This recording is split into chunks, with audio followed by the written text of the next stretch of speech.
Well, hello there and welcome back. This is Kevin Smith with First Team Real Estate here in Southern California. Today I wanted to bring up a topic that came up with one of my clients who's an investor. I've also had this with my own personal things, and that is how to protect your assets from a potential lawsuit.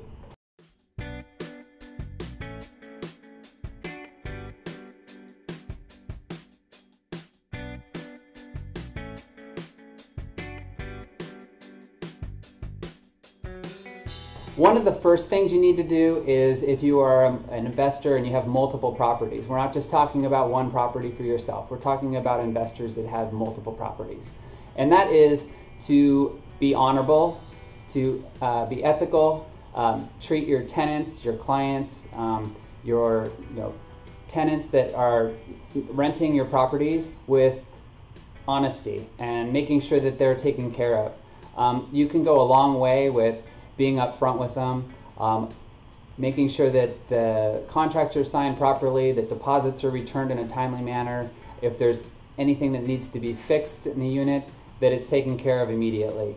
I think knowing your clients, knowing your tenants brings the relationship to a better level, and in that sense you can protect yourself from potentially being sued just by having a great relationship with your clients.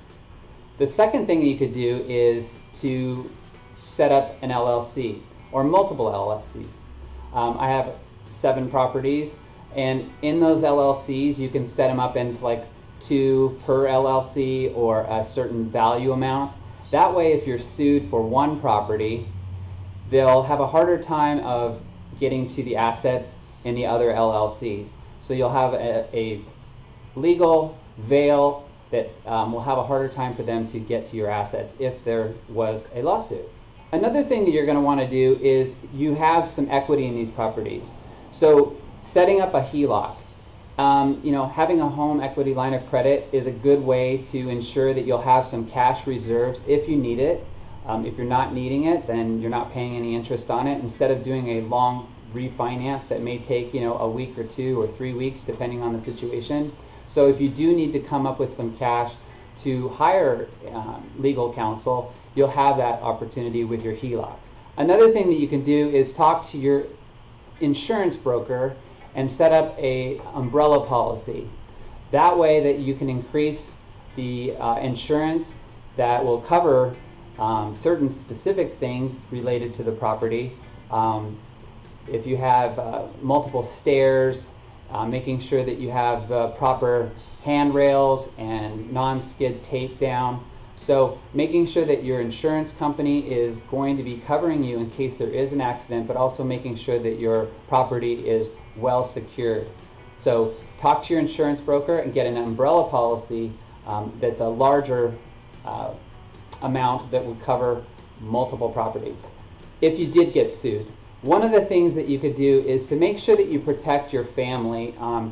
I know there's a potential to lose a lot of your business assets. These are business assets, right? So making sure that you're taking care of your assets and making sure that they're paid for, but also making sure first that your family's taken care of.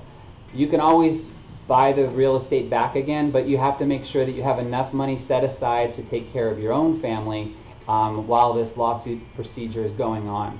So make sure you have some savings and that you have a mortgage that's paid off possibly for yourselves. So making sure that the family is taken care of for food, medical, and all the other expenses that may come along.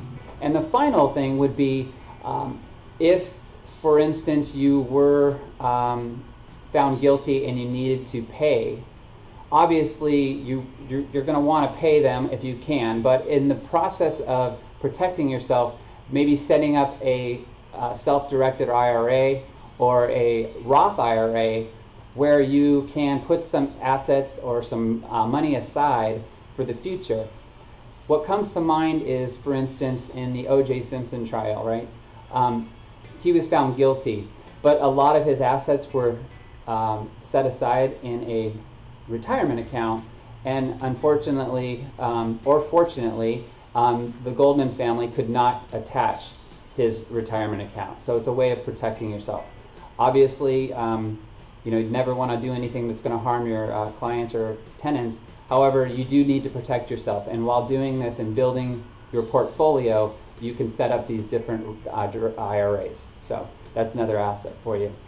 So I hope these are some tips that might be able to help you. If you have any comments or suggestions or would like to reach out to me, feel free to do so by text, phone, or email. We look forward to seeing you next week. Thank you and take care.